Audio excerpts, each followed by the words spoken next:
de Efesios, hermanos, que estamos estudiando, pues no es un libro de reprensión, no es un libro de amonestación, no es un libro de inculpar al ser humano. Hay otras epístolas que nos abordan esos temas. Romanos, por ejemplo, es un libro muy variado en doctrina. Se dice que el libro de Romanos y el libro de Hebreos son los libros más teológicos, donde más teología se encuentra. Hay muchas cosas en la Biblia, hermanos, que son doctrinales, que son mandamientos, otras son históricas. Por ejemplo, y eso me hizo recordar porque días atrás pensaba en ciertas cosas que a veces practicamos en la iglesia. Cuando leemos la Biblia queremos hacer ciertas cosas como la vemos en la Biblia, que no son mandamientos, sino que son sencillamente historias o narraciones. Por ejemplo, hay gente que tiene problemas cuando un ser querido fallece, de meterlo, ¿qué se llama ese acto? Incinerar. Creo que lo meten al fuego, incinerarlo. Entonces, en realidad, hermano, cuando el cuerpo muere, ya no importa cómo termina. Uno dice, bueno, es que tiene que echarse en la tumba, porque tú lo metes en el fuego, se quema y se ceniza. Bueno, y si tú lo echas también en la tumba, en una caja, también se pudre, los gusanos hacen festín de él, del cuerpo. Tiene un final muy malo también. Entonces algunos dicen, bueno, pero es que, por ejemplo, Abraham, cuando su esposa murió, la puso en una sepultura. Entonces, así nosotros debemos llevar también a nuestros muertos en la sepultura. Ahora, ahí, por ejemplo, cosas como esa, no estamos hablando de un asunto doctrinal. La Biblia no está narrando, diciendo que nosotros, de la misma forma como Abraham enterró o sepultó a Sara, tenemos que hacerlo nosotros. Sino sencillamente está narrando lo que sucedió. No es un mandamiento, no es una ordenanza del Señor. En dado caso, tendríamos que nosotros, desde la forma bíblica, hacerlo así bíblico. Tendríamos que nosotros, a nuestros seres queridos, enterrarlos también en cuevas, no en hoyos, porque ellos no enterraban en hoyos. Al Señor lo pusieron en cuevas.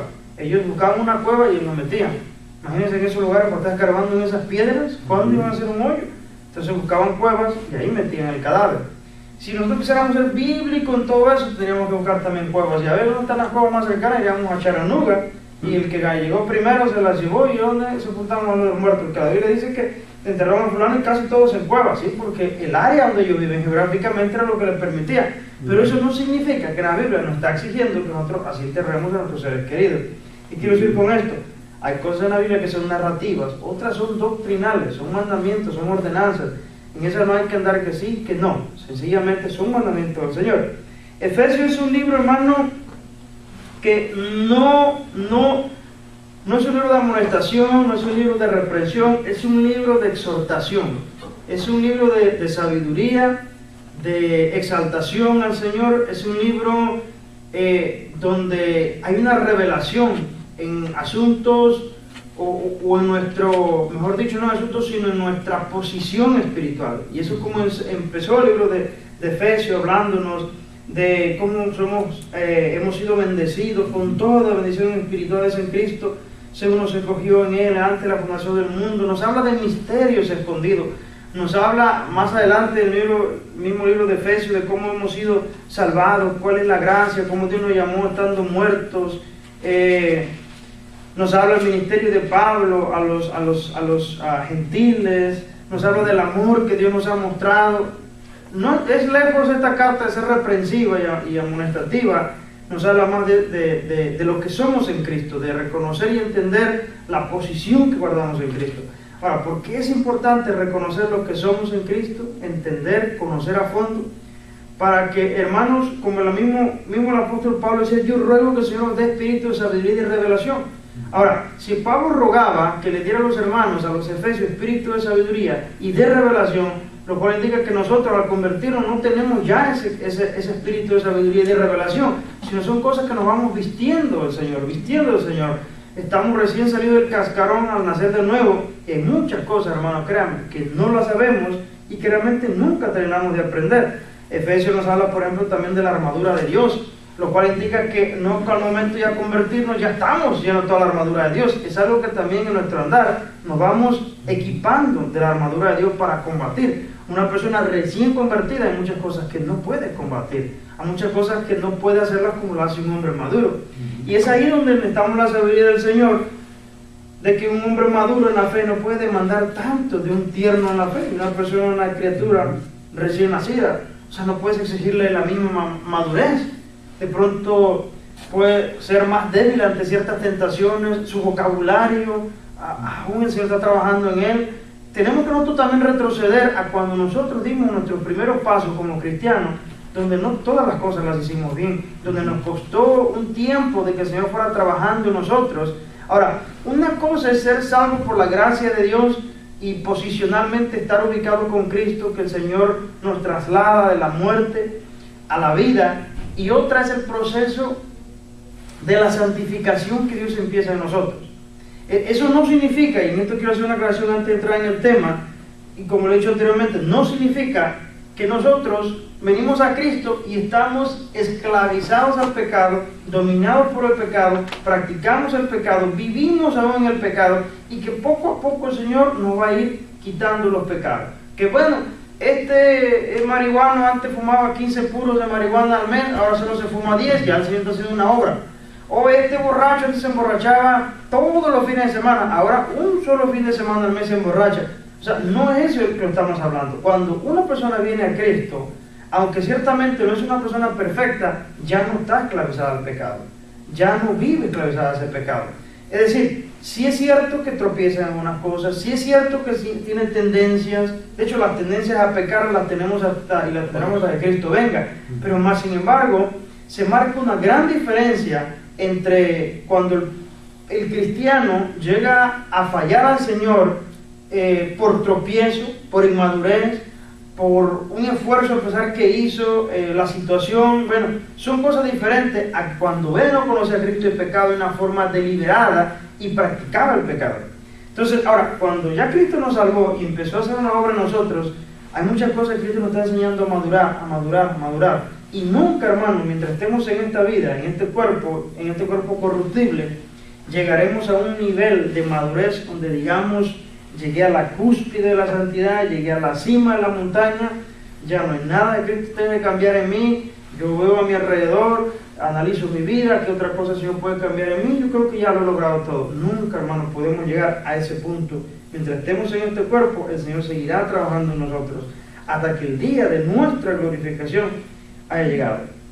Entonces continuamos entonces con Efesios, y nos quedamos la semana pasada en el versículo 18 y lo terminamos. Ahora voy a leer del 11 al 18 solamente para agarrar vuelo y entrar al contexto sin explicar los versículos porque ya los explicamos la semana pasada, y vamos a empezar desde el 19. Por tanto, dice Pablo, acordaos de que en otro tiempo vosotros, los gentiles, y a medida que yo voy leyendo te voy recordando lo que explicamos de cada uno de estos versículos, vosotros, los gentiles, en cuanto a la carne, erais llamados incircuncisión por la llamada circuncisión hecha con mano en la carne.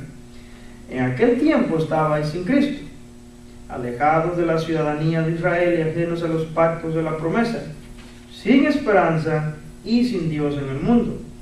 Pero ahora en Cristo Jesús, vosotros que en otro tiempo estabais lejos, habéis sido hechos cercanos por la sangre de Cristo. Y aquí sangre de Cristo significa la muerte de Cristo, la vida de Cristo dio por nosotros. Cristo dijo que el que coma de su carne, y el que beba de su sangre, tiene parte con él. Y está hablando en algo, es una alegoría, algo simbólico. No es que vamos a ir a morder la carne de Cristo, vamos a ir a tomar su sangre. Es la vida de Cristo. El que venga a ser partícipe de la muerte de Cristo al creer en esa muerte. Entonces, porque Él es nuestra paz, que de ambos pueblos hizo uno, derribando la pared intermedia de separación, aboliendo en su carne las enemistades, la ley de los mandamientos expresados en ordenanzas, para crear en sí mismos de los dos un solo y nuevo hombre, haciendo la paz, y mediante la cruz reconciliar con Dios a ambos en un solo cuerpo, matando en ella las enemistades. Y vino y anunció las buenas nuevas de paz a vosotros que estabais lejos y a los que estaban cerca, porque por medio de él los unos y los otros tenemos entrada por un mismo espíritu al Padre. La semana pasada, mayormente los primeros versículos nos fuimos muy hondo y explicamos también brevemente de estos últimos versículos. Ahora, yo solamente voy a retomar un poquito el 15. Dice que Cristo abolió en su carne las enemistades. En su carne, Él vivió en carne. Él era Dios, siempre fue Dios, tenía que ser Dios. ¿Por qué Dios le tuvo que hacer hombre? ¿Por qué carne? Porque Él tenía que redimir al humano que existía, o que existimos en carne, haciéndose Él mismo carne. Entonces, al hacerse partícipe de la carne y vivir de esta forma, parecerse y nacer como nosotros existimos, en la carne, Él hizo su trabajo, Él hizo su misión, Él hizo su cometido que trae el Padre de abolir en su carne, en su obediencia a Dios y en su sacrificio, las enemistades. Él estaba trayendo la paz. Él estaba uniendo a dos pueblos que eran diferentes delante de Dios. A ver, aquí retomemos un poco el tiempo del pasado, porque si la semana pasada por alguna razón quizá algún punto se perdió y no lo vamos a entender cuando hablamos de dos pueblos. Dos pueblos Dios tenía en mente en el tiempo pasado. Un pueblo que Él había elegido y un pueblo que estaba sencillamente lejos de Dios, y según nos relató Efesios en los primeros versículos, dice que estaban esa gente sin Cristo, alejados de la ciudadanía de Israel y ajenos a los pactos de la promesa. Y no solamente eso, por si fuera poco, estaban sin esperanza y sin Dios en el mundo. Hermano, esto es una declaración tan fuerte, tan poderosa, que nosotros no tenemos opción a pensar otra cosa distinta. Sencillamente, hermano, esa gente, al igual que el incrédulo, hermano, cualquier incrédulo, está sin Dios y sin esperanza en el mundo. Sin esperanza. Si no es Cristo el que lo salve, ellos están sin esperanza. La nación de Israel en ese tiempo antiguo, de todos los pueblos del mundo, estando todos en oscuridad, Dios elige a Israel. Y Dios después le dice a Israel, que no era de las naciones más grandes de su rumbo, de la zona o del mundo, era la más pequeña, la más insignificante. Y de ese insignificante, Dios la escogió para Dios alumbrar al mundo a través de Israel. Pero Dios escogió tan solo a Israel, y de los otros que estaban en oscuridad, al igual que Israel estaba en oscuridad, porque Abraham, que le hizo la promesa a Abraham que le daría una descendencia, la cual se refería a Israel, a Abraham lo llamó del propio paganismo, lo llamó de Ur de los Caldeos, siendo un pagano idólatra. Y Dios de ese pagano lo saca al paganismo, se revela a él y le hace una promesa. Sencillamente Dios escoge a Abraham y hace su obra a través de él. Así escogió Dios a Israel. Y los demás, es la pregunta, ¿y qué con los demás? Bueno, esos estaban sin Cristo, ajenos de la ciudadanía de Israel, ajenos a los pactos de la promesa, sin Dios y sin esperanza en el mundo. Esperanza de salvación, ninguna tenía esa gente. Ahora, cuando uno de esa gente, hermano, se acercaba a las tradiciones judías y creía en el Dios de Israel, ellos le llamaban un prosélito.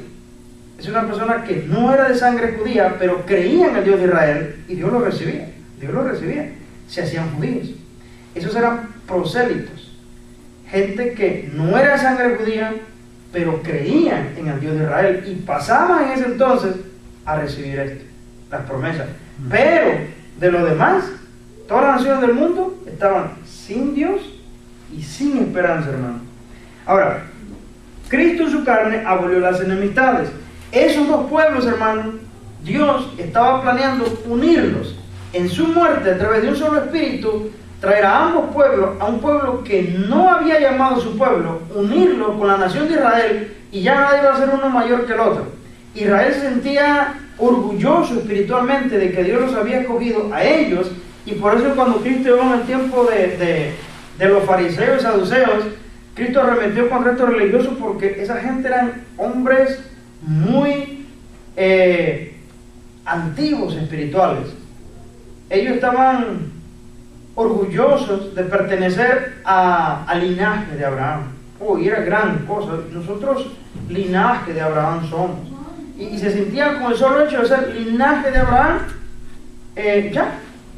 eran dignos todas las promesas, ellos ya tenían todo, y más sin embargo una cosa que se les había olvidado mucho a esos israelitas, que lo que leían en la Escritura tenían que seguirlo por fe, por fe, por fe, por fe. Y ellos más sin embargo se iban por la religión, por el rito. Bueno, hasta se inventaban mandamientos. Dicen que por ejemplo lavaban los vasos por dentro y por fuera, era todo un rito porque eso lo santificaba. Era una cosa exagerada. Cuando Cristo llegó en ese tiempo, hermanos, la ley no estaba siendo interpretada en el sentido espiritual. Ellos lo habían interpretado de una forma externa.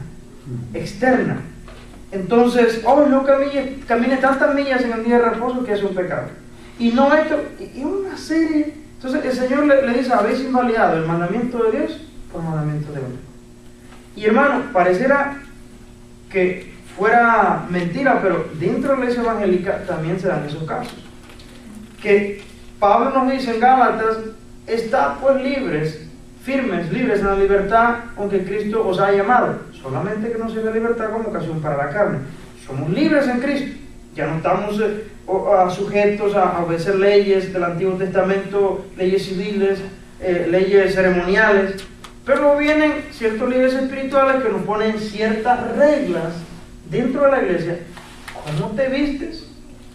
No hablas, cómo te peinas, no te pintes, no esto, no aretes, no pantalón, no esto, la falda tanto abajo de la rodilla, 8 pulgadas abajo de la rodilla, todo esto, no perfume, nada, no collares, no puedes ver una película, no puedes ver una tele, no puedes hacer nada de eso. Y haciendo todo esto, serás amplia y espaciosa entrar al reino de los cielos.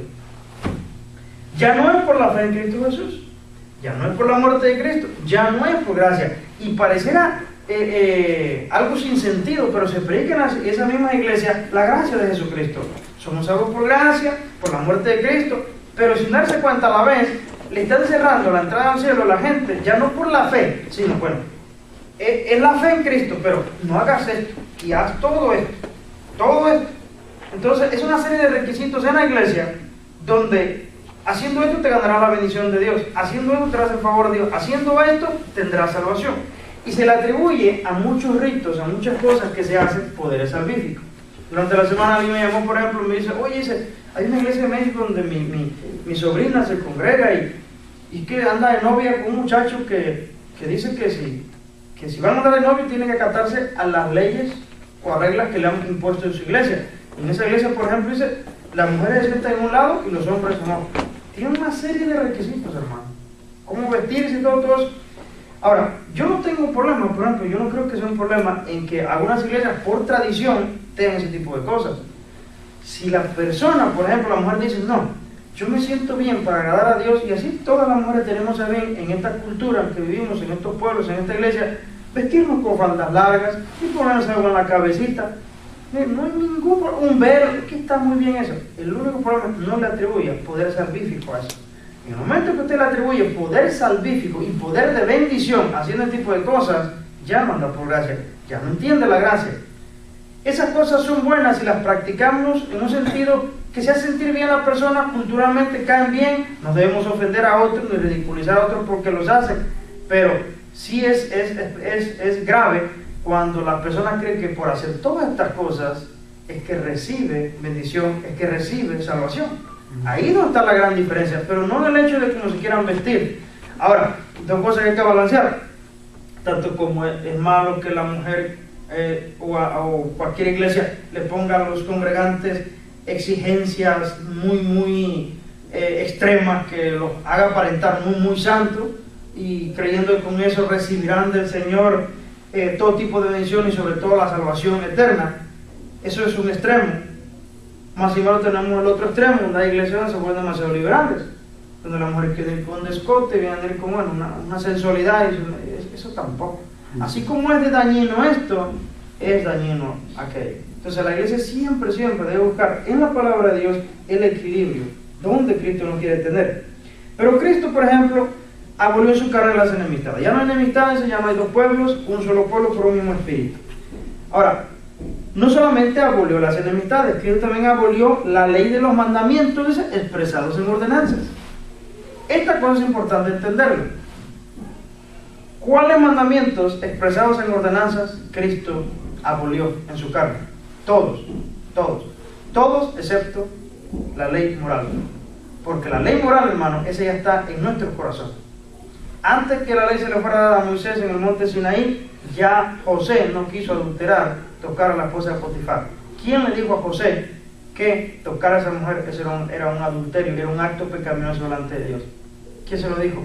Si Moisés aún no había ni siquiera llegado a la existencia. Moisés no había recibido las tablas, los 10 mandamientos donde decía no adulterarás. Pero José sabía en su conciencia que un acto de ese tipo era malo.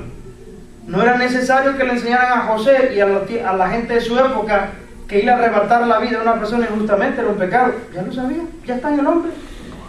¿Quién le enseñó al indio de la selva que ir a robar la pertenencia de la otra aldea y traérsela a su aldea era un pecado? Bien sabe que lo que está haciendo es malo, porque la ley moral, hermano, ya está en nosotros. Ya nosotros nacemos con ese sentido de saber que hay una ley moral en nosotros y que Dios tiene moralidad también. Entonces, pero de ahí, hermano, haciendo un lado la ley moral, que sigue siendo activa para el día de hoy, sigue siendo pecado mentir, robar, no honrar a tu padre y a tu madre, dar falsos testimonios, todo eso sigue siendo pecado. Pero las otras ordenanzas que vemos en el Antiguo Testamento, hermano, todas, absolutamente todas, Cristo las abolió. ¿Cuáles son las otras dos? Bueno, si hablamos de ley, hermano, estamos hablando en el Antiguo Testamento de 3 leyes. La moral, repetimos, sigue siendo vigente, siempre fue vigente, siempre será. Siempre seguirá siendo mentira, aun cuando estemos en el cielo, que alguien diga una mentira. Eso será pecado, pero siempre será siendo pecado que alguien diga una mentira. Satanás pecó allá en los cielos por la arrogancia, quiso ser igual que Dios, quiso superar a Dios, y eso fue pecado. La moralidad está ahí, está con Dios y siempre estará ahí. Siempre será malo todo ese tipo de cosas, porque Dios no hace ninguna de estas cosas. Dios no miente, Dios no levanta falso testimonio, Él es firme en eso y esas cosas en Él no existen. Nosotros cuando estemos con Cristo, ahora padecemos por cuestiones pecaminosas, pero en el día de nuestra glorificación el pecado será arrancado, la presencia del pecado ya no estará en nosotros. Nosotros no tenemos que preocuparnos si habremos de pecar en el cielo, ya no. ¿Por qué? Porque ya hemos sido redimidos, hemos sido nacidos de nuevo y ahora estamos siendo transformados, y en el día de la glorificación que tenemos con Cristo, la presencia del pecado ya no estará con nosotros. Ahora, pero la ley moral, que sigue siendo vigente, es una, la ley civil y la ley ceremonial, o también llamada ley ritual. La ley civil, hermano, es todas aquellas leyes que civilmente Dios le dio a Israel que las cumpliera. Bueno, leyes, hermano, que Dios le dio a Israel hasta para ir a hacer del baño. ¿Usted ha leído eso? Dios le dijo hasta para ir al baño. Y cuidado, así como los gatitos. Vas a ir allá y vas a tapar, porque Jehová camina en el campamento. Para cada cosita Israel tenía una ley. Si encontraba un nido con huevos, había una ley. Te llevas, que era a la mamá, creo, ¿no? O dejas los polluelos al revés. Te llevas a los polluelos, pero déjalas a la mamá o algo así. O sea, había una ley para cada cosita. Había tantas cosas en Israel, civilmente, como nación, así te vas a conducir. Así te vas a conducir. Ahora, en el área ritual o ceremonial, apuntando al sacrificio de Cristo y los oficios de Cristo, Dios le da leyes a Israel. ¿Okay? Y en la ley ceremonial, todo lo que se hacía, los sacrificios, cada acto, que tomar la sangre, rociarla, traer los palominos, traer el cordero y pondrá la mano sobre el cordero y así llevará los pecados del pueblo. Todo eso, perdón, hermano, pensé que ya tenía completamente mudo esto. Todo eso, hermano, todo eso simbolizaba a Cristo. A Cristo. Cristo. Bueno, desde Egipto, hermano, Dios le dice a Israel: entren a su casa, tomen la sangre de un cordero, ahí está otra vez el cordero, Cristo, y pónganlo en el dintel de su casa. Y cuando el ángel de la muerte pase, que significa el día del juicio, la ira de Dios venidera, cuando el ángel vea el dintel sobre las casas, él pasará por alto. ¿Qué está hablando eso? A ese evento, hermano, se le llama la Pascua en inglés, que el ángel de Dios pasó y vino a traer mortandad. solamente fueron salvos de esa ira y de esa mortandad, de ese juicio, quienes estaban detrás de esa sangre, ocultos. Ahora, quienes estaban detrás de esa sangre ocultos por su propia justicia, por sí mismos, no eran dignos. Ahora, ¿por qué razón Dios, el ángel de Jehová, no lo fue a matar? Porque esa sangre que estaba ahí los estaba protegiendo. Esa sangre significaba el acto de obediencia de ellos, de parte de Dios, que tomen la sangre y pónganla ahí, lo cual simbolizaba, hermano, que nosotros que hemos sido limpiados y perdonados por la sangre de Cristo, como nos dijo en Efesios 1, fue el 1 que leímos, se lo voy a leer, dice que tenemos redención por su sangre, 1:7, en quien tenemos redención por su sangre, el perdón de pecados. Tenemos redención por su sangre, el perdón de pecados. Ese evento se le llama la Pascua, lo cual nos simbolizaba a Cristo muriendo por nosotros, derramando su sangre, y nosotros, al creer en Él, en el día de la ira de Dios, Dios pasará por alto, hermano. En inglés se le llama la Pascua, pass over, pasar por encima, es decir, yo sé que estás ahí, pero te voy a pasar por alto, no te voy a destruir. Y por eso es necesario que nosotros damos nuestra herencia en Cristo, hermano. ¿Quiénes somos en Cristo? Y si corremos algún peligro en Cristo, o si estamos seguros en Cristo. Porque la Pascua, cuando Dios le dijo a Israel, le mandó a decir a Faraón, deja ir a mi pueblo que vaya al desierto que celebre la Pascua. A eso le pidió que salieran. Ahora, Pablo nos dice que nuestra Pascua ya fue crucificada. ¿Quién es nuestra Pascua? Cristo es nuestra Pascua. Entonces, toda esa ley ceremonial, hermano, y la ley civil, dice aquí en el 2:15, aboliendo en su carne las enemistades, la ley de los mandamientos expresados en ordenanzas. Todas esas ordenanzas, hermano, se vinieron abajo. ¿Por qué? Porque ya no tenían sentido en la llegada de Cristo. Cuando Cristo muere en el madero, hermano, hay un evento sobrenatural, aunque muchas cosas sobrenaturales ocurrieron ahí, que el velo del templo se rasgó, se partió. Había un simbolismo ahí, hermano. Dios estaba dando por terminado que el antiguo pacto que tenía con ellos estaba abolido. No más leyes ceremoniales, ¿okay? No más leyes rituales. A partir de ese injusto instante, cualquier sacrificio que un judío fuera a efectuar delante de Dios, sacrificar otro cordero, una oveja por los pecados, ya vendría a ser delante de Dios una abominación.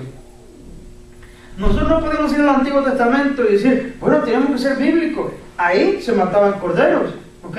¿Y la iglesia qué le pasa? Tenemos que hacer sacrificio en la iglesia. Ahí lo hacían los hombres de Dios. Y alguien con muy poco de conocimiento nos podía pretender llevar ahí, pero olvidando todo el consejo de la palabra de Dios, hermano. Nosotros no estamos en el antiguo pacto, ¿ok? Nosotros estamos en otra dispensación del tiempo. Nosotros estamos en el tiempo de la gracia, en Jesucristo. Él ya en su carne, ya abolió la ley de los mandamientos. Eso simbolizaba la venida de Cristo, ya murió, ya resucitó, ya se da por terminado, hermano, ese tipo de ley. Nosotros, por esa razón, hermano, muchas iglesias, al desconocer estas verdades, iglesias evangélicas, caen en el problema de los legalismos, que se van a tomar cosas del Antiguo Testamento propias de las leyes civiles de Israel para venir a cumplirlas acá, en la iglesia. Y tomándose así firmemente, es que está en la Biblia, es que sí es cierto, está en la Biblia, pero estás leyendo muy mal, hermano. Tú ya no tienes nada que ver con eso. Tú me estás diciendo entonces que como la ley ya no tiene sentido, entonces quiere decir que podemos robar, podemos mentir, podemos... No, es que esa es la ley moral, eso sigue siendo vigente. Eso no empezó en el monte Sinai, eso siempre ha sido un pecado. Pues nos referimos con la ley a la ceremonial de la ritual. Ya no toques eso.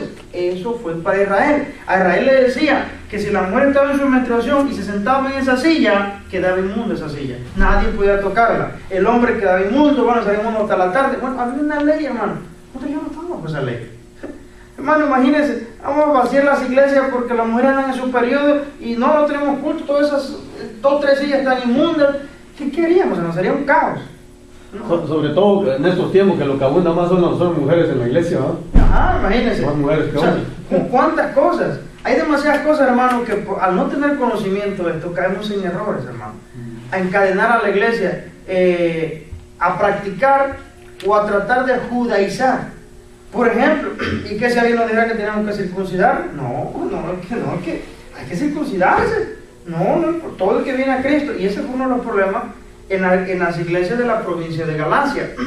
Estos judaizantes decían, es bueno creer en Cristo, pero si no cumple la ley de Moisés, es decir, los ritos, y sobre todo circuncidarse, como que andan predicándole a esos gentiles, ya vienen, se convierten, ya son del pueblo de Dios. ¿Y la circuncisión? No, tienen que circuncidarse, si no se circuncidan, no pueden ser salvos. Ya no dependía de la gracia. Esa carta de Pablo la envió muy molesto, muy indignado Pablo. Ahora, pero en el 19, ya dejando esto atrás, así que dice, ahora que Dios hizo un pueblo de los dos, así que ya no soy, dice, extranjeros ni advenedizos. Ok, Pablo sigue refiriéndose todavía a los gentiles. Gentiles, como nos dijo en el versículo 11, según la carne, eran llamados circuncisión por la llamada circuncisión. Todos aquellos que no tenemos sangre judía, hermano, éramos llamados gentiles. Ahora, pero ya no tiene sentido que nosotros se nos llamen gentiles. Ahora Dios ya hizo un solo pueblo, una sola nación, ya derribó la pared intermedia. Ya no hay cuestión que, como en el Antiguo Testamento, que en el lugar santo, en el lugar santísimo, podía entrar un gentil, un incircunciso. ¿Cómo metieron a este incircunciso? Han profanado el templo, y era mandato de Dios. Han profanado el templo. Entonces, ellos no tenían acceso, hermano, porque Dios había hecho solamente pacto con Israel, y los que guardaban el pacto circuncidarse. Si alguien violaba el pacto, hermano, Dios tenía problemas para usar a alguien, un líder en Israel, que no cumpliera el pacto de la circuncisión. Por esa razón, Dios en cierta ocasión, es un versículo de la Biblia, no decir oscuro, pero sí difícil de interpretar, donde Jehová mismo le sale al encuentro en el camino a Moisés con la intención de matarlo.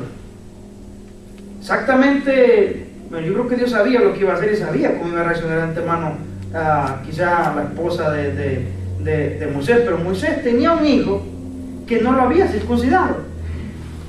Moisés iba a ser el gran libertador de Israel, el gran hombre de Dios y el gran ministro de Dios, el primero en desobediencia. No había circuncidado a su hijo. O sea, Dios estaba a punto de usar a este hombre que ni siquiera tenía su propia vida ordenada. Entonces Dios tenía que componer la situación. O sea, a ver, ¿cómo voy a usar a este hombre? Y lo que va a decir Israel, el resto de la nación, mira, el gran hombre de Dios, ni él mismo nos pone el ejemplo, no ha circuncidado al chamaco.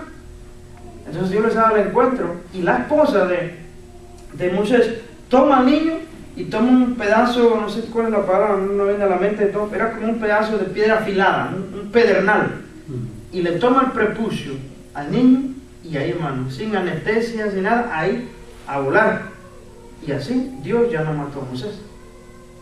No entiendo todo ese texto, hermano, en otra ocasión lo escarbamos, pero ahí Dios arregló la situación. Ahí ahora ya estaba circuncidado el niño, y Dios siguió con el ministerio que le había dado a Moisés. Bien, pero ahora entonces, ahora que ya estamos en Cristo, ya no somos considerados extranjeros, ya no nos puede ver Israel como hijos de Dios de segunda clase. Como cuando vamos a la segunda, pues, ropita de segunda, ya alguien la usó, este es de segunda. No somos nosotros, hermanos, hijos de Dios de segunda mano o de segunda clase. Somos exactamente igual que el pueblo judío, igualitos. Israel no sabía esto. En el tiempo antiguo, en el Antiguo Testamento, los profetas, ni siquiera ellos mismos tenían toda la revelación entera. No, ni siquiera la entendían. ¿Dónde se vino acá el velo completo? En la resurrección de Jesucristo. Ni siquiera los primeros apóstoles tenían muchas cosas que no las agarraban. Cuando Dios llama a Pablo y se revela a Pablo y le muestra todos los misterios que ni siquiera estos apóstoles que caminaron con él se las enseñó, los primeros 12 apóstoles se quedaron impresionados. Entonces Pedro dice que Dios le había revelado al Señor Jesucristo cosas a Pablo, hermano Pablo, algunas son tan profundas, que son tan difíciles de entender, dice, que los indoctos tuercen para su propia perdición. Entonces la cantidad de revelación que Dios, Jesucristo, le reveló a Pablo fue inmensamente grande, hermano. Y Pablo es el que nos escribe esta carta, es el que nos está revelando esto. Si hablamos, por ejemplo, del teólogo por excelencia en el Nuevo Testamento, ni siquiera se lo atribuimos ni a Judas, ni a Mateo, ni a Marcos, ni a Pedro. Pablo, el que se llama. Por eso cuando nosotros predicamos el Nuevo Testamento, hermano, casi usted siempre va a escuchar Pablo, hermano, escribió el mayor porcentaje del Nuevo Testamento. Dios así se complació de un hombre, hermano, que era enemigo de Cristo y que andaba buscando a Cristo, pero Dios soberanamente lo toma. Y Pablo más adelante dice que del vientre de su madre lo había elegido Dios, pero él no sabía. Él era enemigo de Dios, andaba buscando a Dios y Dios lo tumbó del caballo. Ya no soy extranjero ni advenedizos. Ahora, si ya no somos extranjeros ni advenedizos, eso de advenedizos, hermano, es decir que somos fuereños, pues forasteros. Lo que le llaman aquí, como cuando nos llaman los americanos, illegal alien. Es un alien, pues es un illegal alien. Ese es el advenedizo. Extranjeros. Ese es un alien, ese es el advenedizo. Entonces, cuando un gentil entraba a la nación de Israel, y un gentil, aquí un gentil, era visto como poca cosa. Enemigo. Imagínense, el samaritano le llamaban perros, ¿okay? Porque eran mitad judíos, mitad gentiles. Y si el samaritano, que era mitad judío y mitad gentil, era llamado perro, entonces el gentil era doblemente perro para los ojos del israelita. Para los ojos del israelita ellos sentían, sentían la cereza del pastel. Ahora, pero eran perros de aquellos tiempos, porque ahorita los perros de ahorita... los perros ahora son lujosos. Ese punto es importante. Fíjense, todavía el insulto era peor, porque si nos compara con un pastor alemán que le tiene a esos ricos German Town, cuando uno entra, hasta huele más sabroso que una construcción todo maloliente, y esto bien perfumado, bien bañado, con un pelaje, y bien comido, bien nutrido. Hermano, la sangre corre por esa vena, está más sana que la de uno. Bien nutrido, bien cuidado. ¿Cada vez lo llevan al doctor? Sí, regularmente al doctor. Pero en aquel tiempo, hermano, el perro era un animal de la calle. Era un animal lleno de sarna. El perro era lo más despreciable. Entonces un samaritano era un perro. Y el gentil, pues no sería un gentil. Y metieron gentil al templo de Dios. Eso era profanar el templo. Esa gente no tenía nada que ver con Dios. ¿Por qué? Porque no tenían leyes, vivían en la inmundicia del pecado. Esa gente le daba con todo. Mas sin embargo, ahora en Cristo, que ya es un solo pueblo, ya no hay que todo judío, que todo gentil, no, se acabó. Dios tumbó la pared intermedia y a través de la fe en Cristo Jesús somos uno solo. Así es que ya no soy extranjeros ni advenedizos, sino conciudadanos de los santos. Eso de conciudadanos, por ejemplo aquí yo creo que todos somos ciudadanos mexicanos, somos conciudadanos, porque pertenecemos a la misma nacionalidad. Entonces estos gentiles, que ahí entramos nosotros, hermanos, somos conciudadanos de los santos, de los mismos santos desde el Antiguo Testamento hasta el último santo que esté ahorita, hasta que Cristo venga.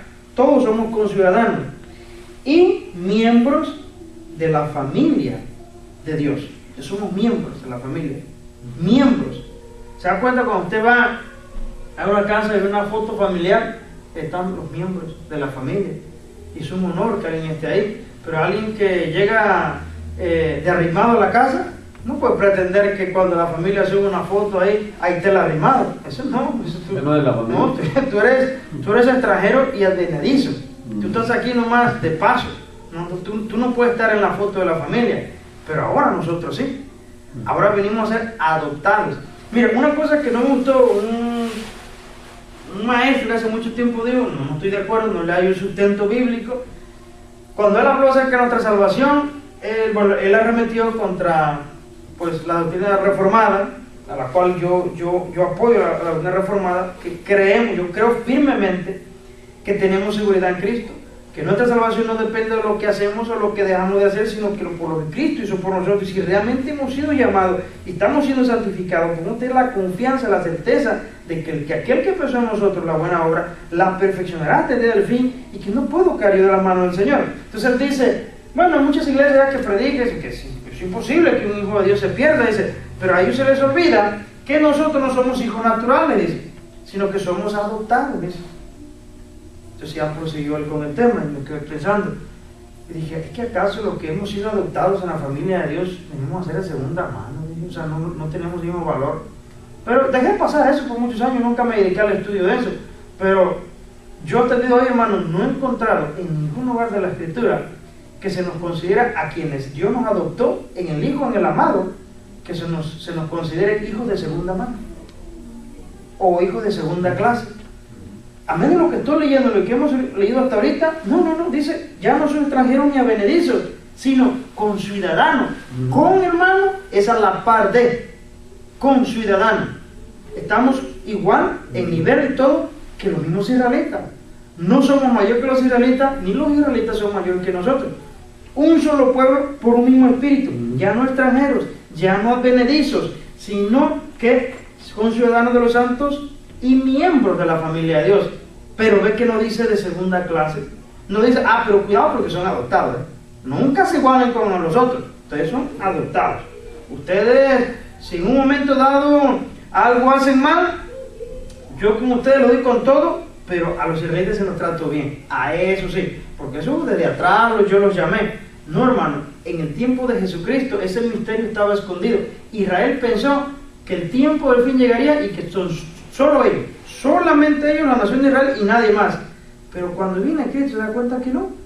Pedro mismo se queda sorprendido. Mire, y aquí voy a hacer un pequeño paréntesis, porque aquí muchos se confunden con la llegada del Espíritu Santo. Pero no entiendo por qué aquí desciende el Espíritu y luego también acá pareciera que parece que primero me convierto y luego el Espíritu viene ese algo diferente. Mire, no nos confundamos ahí. El Espíritu Santo no habitaba en los hijos de Dios todavía. El Espíritu Santo antes de Jesucristo venía y se iba, los equipaba y se iba. Pero Jesucristo dijo que Él se iría, pero les enviaría al Espíritu Santo. Ahora, ¿cómo es que iba a enviar el Espíritu Santo si el Espíritu Santo ya estaba aquí? El Espíritu Santo no estaba aquí. Él venía y se iba. Bueno, siendo el Espíritu de Dios está en todo lugar, pero Él se refería a venir a habitar, a hacer morada con nosotros. El Señor le dice a los apóstoles, Él está con vosotros, hablando del Espíritu, y estará en vosotros. Ok, Cristo se va y después Dios envía al Consolador, al Espíritu de Cristo. Es decir, que si el Espíritu nomás está esperando que Cristo llegara allá para Él venir y hacer ¿cuál? La obra, hermano, en la iglesia. Dar crecimiento a la iglesia, traer honra a Cristo, convencer al mundo del pecado, habitar en los hijos de Dios. Pero antes no habitaba. En la primera persona que habitó el Espíritu Santo fue en Cristo. En Él fue el primero. En Él plenamente vino a habitar el Espíritu Santo. Ahí en el bautismo, el Espíritu Santo descendió sobre Él. Pero cuando el día de Pentecostés, que era un día festivo para toda la nación, ahí desciende el Espíritu Santo. Ahí viene, hermano, y hace su arribo para quedarse permanentemente en la tierra. Ahí viene Él y llega. Pero note esto. El Espíritu Santo reservó, por ejemplo, dos espacios, y esto es bueno, es muy importante que lo entendamos. Por ejemplo, Pedro, siendo un judío, él no sabía que también a los gentiles se le había dado el don del Espíritu. Es decir, que también los gentiles iban a ser parte del cuerpo de la familia de Dios. Él no tenía ese entendimiento, él estaba medio velado. La revelación apenas se estaba dando. Cuando Dios le revela a través de Pablo, ellos ven ahora más con claridad. Entonces, Pedro está en la casa de alguien, le da hambre, sube a la azotea y Dios le da una visión. Baja un lienzo del cielo con animales que la Biblia en el Antiguo Testamento le llama inmundo, puerco y todo tipo de animales, cuadrúpedos, y le dice: Señor, mata y come. Y la primera reacción de Pedro, como todo un buen judío, Señor, no, Señor, yo nunca he comido cosa inmunda o cosa común. El Señor le dice: no llames inmundo común a lo que yo he santificado. Entonces, en esa visión el Señor le está enseñando una verdad espiritual. Llega en ese momento una persona que le está buscando y lo lleva a casa de Cornelio. Cornelio era un gentil. Y los que estaban sentados con Cornelio, gentiles. El Espíritu Santo mueve a Pedro, lo lleva allá, planea todo, y para mostrarle a Pedro, para que no le quede duda de que así como a los 120 en el Pentecostés descendió, que no le quedara duda que también a los gentiles los aceptaba, el Espíritu Santo, mientras le estuvo predicando Pedro, y ahí en ese momento creyeron, el Espíritu Santo se cayó sobre ellos y hablaron en lenguas. Hubo una evidencia externa de que el Espíritu Santo había descendido sobre ellos, para que a este Pedro y a los israelitas judíos que venían con él, con Pedro, no les quedara duda, pero empezaran a enseñar, a decir a otros, aún, dice, ahí nos relata en Hechos, aún hasta los gentiles han recibido el don del Espíritu. Ahora vamos a otro, que con los samaritanos, los que eran perros a los ojos de los judíos. Los samaritanos ya habían creído la palabra, por decirlo así, ya eran hijos de Dios. Pero note una cosa, ya el Espíritu Santo ya había descendido a la tierra, pero no habitó, no se fue de directo con ese grupo de samaritanos. El Espíritu Santo sabiamente esperó a que vinieran otros apóstoles, creo que digo que bajaron de Jerusalén, y en presencia de estos apóstoles, ahí cuando los impusieron la mano, el Espíritu Santo descendió sobre ellos y hablaron en lenguas, para que no le quedara duda a los judíos que estos samaritanos, que siempre Israel lo había considerado como animales, como perros, que no fueran a pensar un orgullo espiritual. A nosotros somos cristianos, pero de primera clase, cristianos judíos. Estos son cristianos de segunda clase, son cristianos pero samaritanos. ¿Sabe cómo es esto, hermano? Yo lo noto, podré equivocarme. Yo pienso, por ejemplo, como que el americano, y puedo equivocarme, el americano se cree un cristiano de primera clase, pero si un mexicano viene y yo también creo en Cristo, soy cristiano. Sí, pero eres mexicano. Sí, pero como para decirte en iglesia. Como, no sé. Esa es una gran verdad, hermano, porque usted va a visitar una iglesia, lamentablemente, pues eso es una realidad. Una iglesia de hermanos anglos, y ahí se congregan uno que otro latino. Es muy difícil de verdad que si tiene de parte de un liderazgo que Dios le ha dado un talento, es difícil de que lo pongan ahí. No, y claro, como el americano tiene cierto estatus social, entonces normalmente un hispano que dice, ¿y a qué iglesia va? Voy a la iglesia tal acá, y americana, sí, pero normalmente son cristianos hispanos también de un estatus social más alto. Son profesionistas, son odontólogos, son doctores, son cirujanos, entonces entran en esto. Pero llega un chirroquero, llega un pintor, llega un plomero y dice, yo soy cristiano, me voy a congregar aquí. Dicen que hay una iglesia aquí, no me acuerdo, que para pedir la membresía te pone una hoja y tienes que dar todo un montón de cosas, cuánto ganas al año, entonces, pero después te reciben como miembro de la iglesia. O sea, vamos a ver si eres de la clase, o sea, de nosotros. Hermano, existe eso. Cristianos que se creen de primera clase y de segunda clase. Yo he sido poco los americanos conozco que tienen ese espíritu de humildad, pero yo sé que sí los hay. Entonces para ellos no importa el color, no importa la etnia racial, somos en Cristo, somos uno. Somos uno, no importa. Pero muchos no. Muchos nos ven como, es que es mexicano, sí, pero y para acabarle del sur de México, es oaxaqueño, chiapaneco.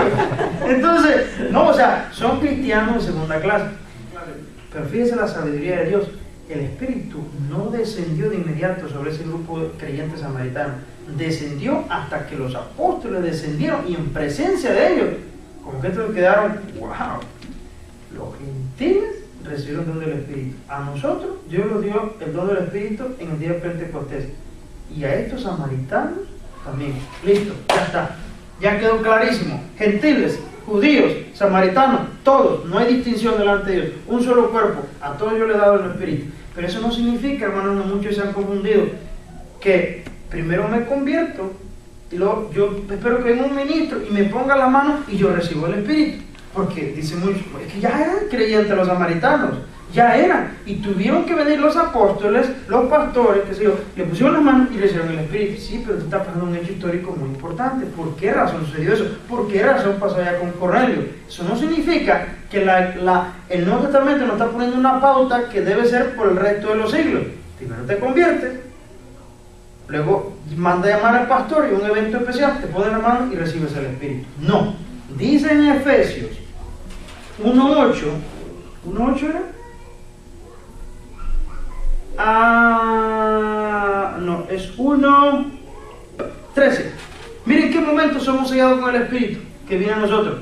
No cuando después que me convertí y que vino un ministro y me puso las manos. No, en él también vosotros, habiendo 1:13, habiendo oído la palabra de verdad, el evangelio de vuestra salvación, y habiendo creído en él, fíjense, en el momento que creímos en él, fuiste sellado con el Espíritu Santo de la promesa. Ahí somos sellados con el Espíritu Santo de la promesa. Entonces, cuando somos sellados, hermano, estamos siendo bautizados, ¿ok? Pablo dice que todos fuimos bautizados bajo un mismo espíritu. No dice algunos fueron bautizados en el mismo espíritu, no. Todos fuimos bautizados en un mismo espíritu. Entonces, el bautismo es cuando nos convertimos y somos sellados con el Espíritu Santo. Ahora, las otras experiencias que pasamos, hermano, en Cristo, que el Espíritu Santo nos da, bíblicamente se le llaman llenuras del Espíritu. Yo así lo entiendo, hermano, de la palabra. Yo sé que hay muchos otros ministros que lo interpretan de otra forma, pero yo entiendo en la palabra que yo soy bautizado cuando me convierto a Cristo, ¿ok? Y que las otras búsquedas que yo hago a Dios y que voy buscando al Señor son llenuras del Espíritu. Él me va llenando de su Espíritu, me va llenando.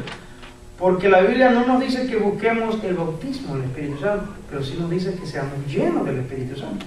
¿Okay? Por ejemplo, no encuentra ninguna epístola, ni Efesios, ni Gálatas, ni Filipenses, donde dice, hermano, os recordamos, buscad fervientemente el bautismo del Espíritu Santo. O os recordamos a la iglesia entera que busquen cada uno de vosotros el bautismo del Espíritu Santo. Hermano, busquen cada vez que puedan ser bautizados con el Espíritu Santo. O sea, no hay tales expresiones, pero sí nos dice, no os embriaguéis con vino, en lo cual hay disolución, antes bien, se lleno del Espíritu. Entonces, eso me indica a mí, y muchos así lo interpretamos, pero entiendo que también otros interpretan de otra forma y también se respeta, de que somos bautizados en nuestra conversión, pero a los eventos futuros que vivimos en el Señor se le debe llamar llenuras, llenuras, llenuras. Y en esas llenuras cada uno recibe del Espíritu como Él quiso dar a cada uno. Bien, somos miembros de la familia de Dios. Y el 20, edificados sobre el fundamento, o sea, nosotros, sigue hablando de nosotros, edificados sobre el fundamento de los apóstoles y profetas, siendo la principal piedra del ángulo, Jesucristo mismo. Ahora, fíjense sobre quién dice el apóstol que debemos estar edificados: sobre el fundamento de los apóstoles y de los profetas. Es por eso que es importante, hermanos, que notemos si cada iglesia, en la manera de conducirse, en lo que enseña, en lo que predica, en lo que practica, están siendo edificados sobre el fundamento de los apóstoles. A los apóstoles el Señor los capacitó, hermanos, para que recibiesen la revelación de la palabra de Dios. Era un ministerio único para ellos. Los profetas, aquí con la palabra profetas puede estarse refiriendo a dos tipos de profetas: profetas del Antiguo Testamento que nos dieron un fundamento, y también profetas que se levantaron en el Nuevo Testamento junto con los apóstoles. Miren la necesidad que Dios tuvo de tener apóstoles y profetas antes de que el canon de las Escrituras llegara. Dios, para que su pueblo tuviera o fuera suministrado de la palabra de Dios, se las hizo llegar a través de la boca de los profetas. Y las palabras que estos profetas y apóstoles, bueno, en este caso los apóstoles, hablaron, fueron escritas y llegaron a ser consideradas palabras de Dios, porque fueron considerados inspirados por Dios. Hay aquí dos puntos de vista de dos corrientes cristianas. Yo aquí no voy a tratar de descifrar ni una ni la otra. Pero cuando la Biblia habla de 5 ministerios, del apóstol, del profeta, del evangelista, del pastor y del maestro, esos 5 ministerios, la primera posición es que los 5 ministerios son activos hasta el día de hoy. Que hoy debe haber apóstoles, que debe haber profetas, evangelistas, pastores y maestros. La otra posición, yo me inclino más a la segunda, pero yo sé que me falta mucho por aprender y no puedo decir todo en la palabra. La otra posición es que el ministerio de apostolado terminó, solamente fueron ellos los apóstoles y ya nadie más puede ser apóstol, no puede recibir revelación como ellos recibieron. Y que junto con eso, en la llegada del canon de la Escritura, también cesó el ministerio profético, de la profecía, pero que siguen vigentes hasta el día de hoy: evangelista, pastor y maestro, los cuales estos tres deben estar fundados bajo el fundamento que los apóstoles y profetas nos dejaron, bajo ese fundamento. Cada quien, hermano, puede dedicarse a estudiar e inclinarse más por una posición u otra. Esto no tiene nada que ver que si le hace mejor cristiano, mayor cristiano, que si tiene que ver con la salvación o no. Eso no tiene nada que ver. Yo sé que hay muchos muy buenos argumentos para una posición como lo hay para la otra también. Es igual cuando hablamos de las lenguas también saben, no, las lenguas deben continuar. No es que mira, acá hay lengua falsa, sí, pues no significa que todas las lenguas son falsas. Entonces comparemos las cosas. Entonces, no es un requisito de la Biblia que hablemos en lengua para ser salvos. Dios, el Espíritu Santo, le ha dado a cada uno como ha querido. Pablo dice, ¿hablan todos en lengua? La respuesta es no. O sea, no todos profetizan, no todos profetizan. Entonces, no para todos es este don.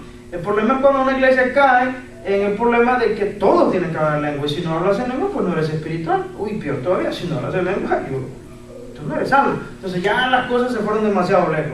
Entonces, el Espíritu da como quiere. Hay palabras de sabiduría, hay palabras de ciencia, hay discernimiento de espíritus. Frío que me está congelando los dedos de los pies. Entonces, hermanos, ya vamos a terminar. Entonces, nosotros debemos estar edificados bajo o sobre el fundamento de estos apóstoles y profetas. ¿Qué es el fundamento? La doctrina, hermanos, que ellos nos enseñaron. Esa es la doctrina que nosotros tenemos que predicar. Por eso, cuando estos nuevos y modernos apóstoles, hermanos, se levantan, que en realidad son falsos apóstoles, hermanos, cuando ellos dicen lo que nosotros, dicen ellos, enseñamos, nada tiene que ver con el legado que nos dejaron los apóstoles que usted lee en la Biblia, sino que es una revelación nueva que el Espíritu Santo nos está dando en este tiempo. Eso es muy peligroso, ¿no? Demasiado peligroso, porque así como nacen las sectas. No. La Biblia me dice que yo debo estar edificado bajo el fundamento de los apóstoles y profetas, lo que está en la palabra de Dios. El domingo pasado que estuvimos aquí, yo les conté acerca de este video de este hombre, que él dice, por ejemplo, alguien lo confrontó y le dijo, señor fulano, lo que usted está predicando es antibíblico, eso está muy mal. Entonces dice, porque él habla de unos pañuelos, que hay que hacer unos pañuelos, que tú vas no sé dónde y lo metes bajo la cama a la persona y dice no sé qué oración, que más bien tiene que ser un rezo, entonces ocurre el milagro, un montón de cosas raras, ¿no? Entonces él dice, pero señor, ¿de lo que está haciendo? Entonces él dice, por ejemplo, él hizo una declaración que tiene la apariencia de ser muy sabia, pero más sin embargo contradice la palabra de Dios y no tiene apoyo en la palabra. Él dice, ¿cómo le hacemos entender, dice, a estos retrasados espirituales que lo que nosotros enseñamos y practicamos en nuestras iglesias nada tiene que ver con lo que usted ve o ha aprendido en la Biblia, sino es algo que usted recibe, dice, íntimamente con el Dios de la Biblia? Mire que esa es una astucia muy sutil, demasiado sutil. Satanás también sabe bien cómo manejar la palabra. Cuando él dice eso, hermano, se está elevando una espiritualidad tan grande que dice, ustedes como retrasados espirituales no reciben la revelación que yo recibo. Él cree que tiene la autoridad o la sucesión apostólica, que la misma autoridad y ministerio que tuvieron estos apóstoles, ellos también la pueden tener, que reciben cosas en la intimidad con Dios, que no la vas a encontrar en la Biblia, pero Dios me las dio, Dios me las reveló en la intimidad.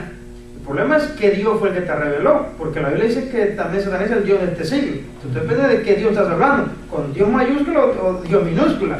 Pero entonces él dice, no es algo que tú lees o conoces de la Biblia, sino aquello que el Dios de la Biblia te revela.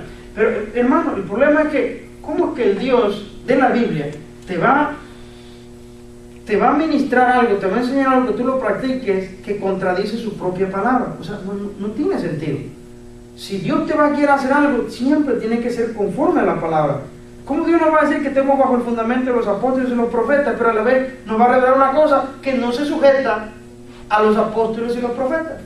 ¿Y yo a quién le creo? ¿Le creo a este moderno apóstol o le creo a la Escritura? Yo sin duda, hermano, yo no lo pienso dos veces. No, lo que usted diga, mi estimado, lo respeto, pero yo le tengo que creer a la palabra.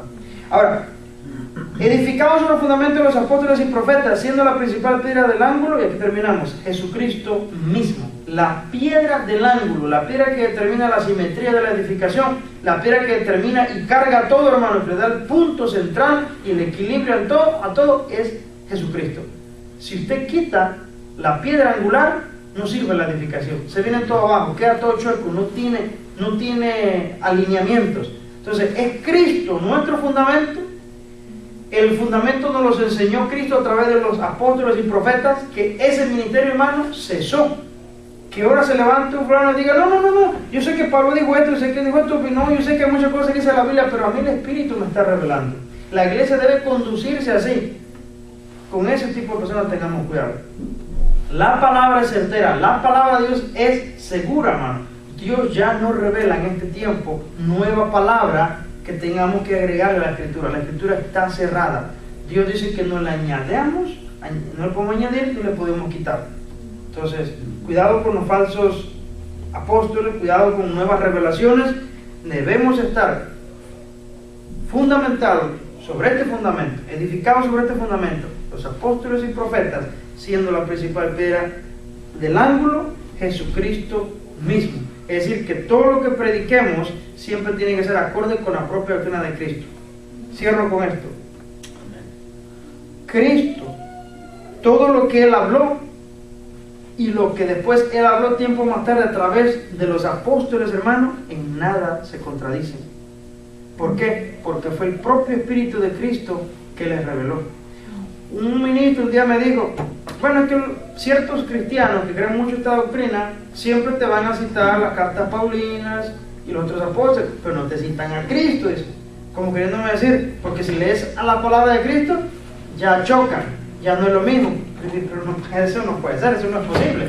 Si la palabra, todas las palabras que Cristo dijo, el mismo Espíritu de Cristo se las reveló a sus santos apóstoles, y entre ellas no hay contradicción, porque los santos hombres de Dios no hablaron por su propia cuenta, sino hablaron inspirados por el Espíritu Santo. Y si hablaron inspirados por el Espíritu Santo, no pueden ir en contradicción con las palabras de Jesús, porque fue el mismo Jesús que se las inspiró.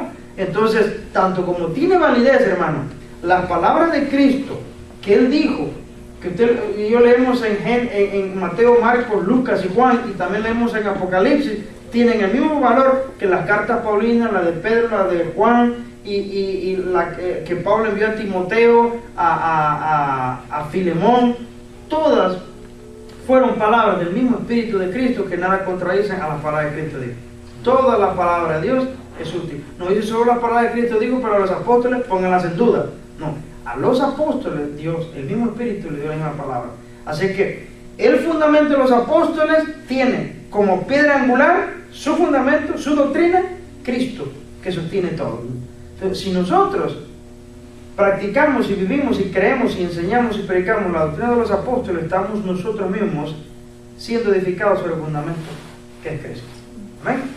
Entonces vamos a orar, hermano, para despedirnos. Exactamente hemos tenido 1 hora 5 minutos.